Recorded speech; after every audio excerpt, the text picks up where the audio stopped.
નમસ્કાર મિત્રો, ઘણા બધા મિત્રો મને પૂછતા હોય છે કે તમે કયા માઇકનો ઉપયોગ કરો છો વિડીયો રેકોર્ડિંગ માટે.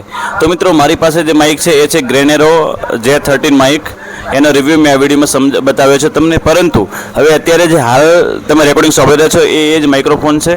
અત્યારની જો પરિસ્થિતિની હું વાત કરું તો હું ઘરમાં બેઠો છું, સાથે સાથે ઘરની અંદર ટીવી પણ ચાલુ છે અને કુલરનો અવાજ જે મોબાઈલની સામે જ કુલર ચાલુ છે, કારણ કે મોબાઈલ ગરમ થઈ જાય છે તો મેં કુલર સામે જ મોબાઈલ રાખ્યો છે. તો આ પરિસ્થિતિની અંદર પણ તમે જે નોઇઝ કેન્સલેશન છે એ ખૂબ જ જોરદાર છે કે એકનો પણ વોઇસ અંદર રેકોર્ડિંગ થઈ રહ્યો નથી. હવે આ માઇકને હું બંધ કરું છું અને પછી તમે જોજો કે અવાજ કેવો છે. તો મિત્રો અત્યારે હવે જે માઇક બંધ કરી દીધું છે અને અત્યારનો તમે અવાજ સાંભળશો તો ખૂબ જ ડિફરન્સ તમને જોવા મળતો હશે. તો મિત્રો આના પરથી તમે નક્કી કરી શકો છો કે ગ્રેનેરો J13 માઇક છે એ કેટલું સારી ક્વોલિટીનું છે. હજુ તો હું આથી થોડીક ઓછા અવાજવાળી જગ્યામાં જઈશ તો એની જે ક્વોલિટી છે એકદમ બેસ્ટ આવે છે. મિત્રો કે આ માઇકના જે રિવ્યૂ માટે વોઇસ ઓવર કર્યો છે એના માટે પણ મેં આ J13 માઇકનો જ ઉપયોગ કર્યો છે. તો હવે આ માઇકનો રિવ્યૂ પણ તમે જુઓ, સાથે સાથે માઇકને ખરીદવાની લિંક અને એની કિંમત તમામ બાબત આ વિડીયોમાં ચર્ચા કરી છે.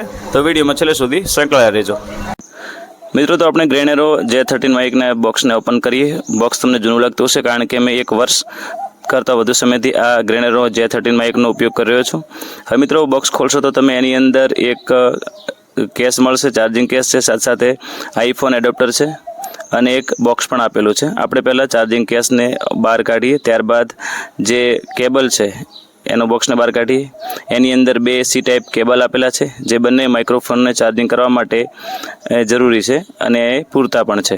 તો આ બંને C ટાઈપ કેબલ છે, એને આપણે સાઈડમાં મૂકીએ. હવે આપણે જે માઇક્રોફોનનો કેસ છે ઓપન કરીશું. એની અંદર આ C ટાઈપ એડોપ્ટર છે જે મોબાઈલમાં કનેક્ટ કરવાનું છે, જેના દ્વારા બંને માઇક કનેક્ટ થશે.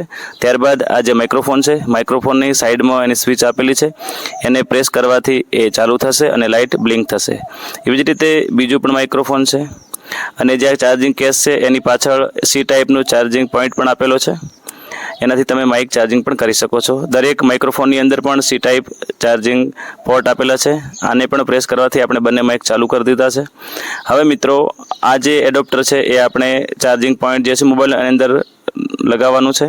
જો તમારી પાસે આઈફોન હોય તો એના માટેનું જે લાઇટિંગ C ટાઈપનું લાઇટિંગ એડોપ્ટર છે એ પણ કનેક્ટ માટે આપેલું છે અને જે એડોપ્ટર છે એની સાઈડમાં ચાર્જિંગ આપેલું છે. એટલે મતલબ કે જ્યારે તમે રેકોર્ડિંગ કરતા હોય દરમિયાન તમારો ફોનની ચાર્જિંગ ડાઉન થાય તો તમે ચાર્જિંગ પણ કરી શકો છો અને રેકોર્ડિંગ પણ ચાલુ રહી શકે. માઇકના બોક્સ પર એની વિશેષતાઓ પણ લખેલી છે. આ માઇક એન્ડ્રોઈડ વર્ઝન માટેનું માઇક છે, છતાં પણ તમે એને iOS એટલે કે એપલના ફોનમાં પણ ઉપયોગ કરી શકો છો. આ માઇક ઓડિયો, વિડીયો અને પોડકાસ્ટ રેકોર્ડિંગ માટે બહુ જ ઉપયોગી થઈ શકે એવું માઇક છે, જે 20 મીટર સુધીની રેન્જમાં કામ કરે છે. એનો વોઇસ એકદમ ક્લિયર છે.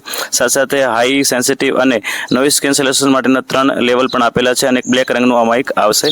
મિત્રો અત્યારે આ માઇક માટેની ઓફર ચાલી રહી છે. એમેઝોન પર જઈ તમે એને 53% ઓફ સાથે ખરીદી શકો છો. મૂળ કિંમત એની 3,999 રૂપિયા છે, પરંતુ અત્યારે તે 1,896 રૂપિયામાં મળી રહ્યું છે. ફ્રી ડિલિવરી છે અને તે તમને અઠવાડિયામાં તમારા ઘરે પહોંચી જશે. તો આ માઇક ખરીદવા માટેની લિંક ડિસ્ક્રિપ્શનમાં અને પહેલી કોમેન્ટમાં આપેલી છે. તો માઇક તમે ત્યાં જઈ ખરીદી શકો છો. આભાર.